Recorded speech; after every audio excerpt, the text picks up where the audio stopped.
মুর্শিদাবাদ বিধানসভা যুব কংগ্রেসের পক্ষ থেকে আজকে এই ডেপুটেশন।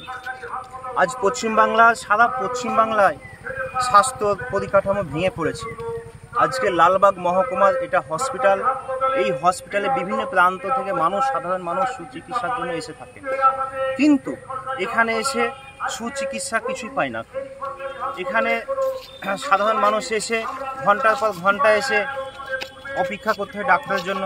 সমস্ত ডাক্তার বাইরে চেম্বারে এসে বসে থাকে।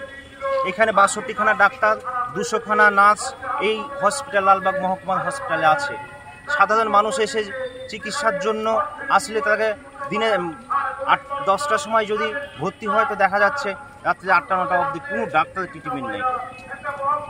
আমরা সাধারণ অসহায় নিরীহ সাধারণ মানুষের কথা মাথায় রেখে মুর্শিদাবাদ বিধানসভা যুব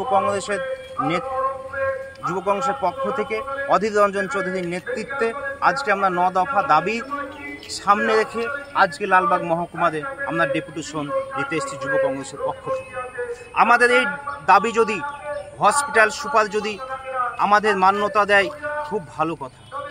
আমাদের এই দাবি 9টা দাবি মেনে নিতে হবে এবং সেই দাবিকে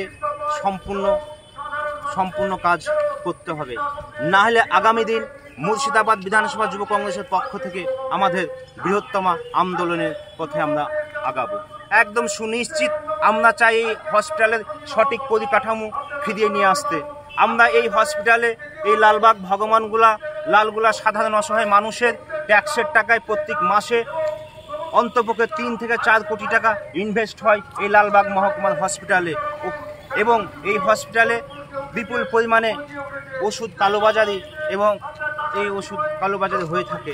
তাই আমাদের দাবি, আমাদের যে 9 দফা দাবিকে মান্যতা দেওয়ার আমরা আর্জি নিয়ে হসপিটাল সুপারের কাছে যাব। আমাদের দাবি মেনে নিলে ভালো, তাহলে আগামী দিন এই আন্দোলন বৃহত্তম হবে বলে আমি বিধানসভা যুব কংগ্রেসের পক্ষ থেকে আমি জানিয়ে দিলাম।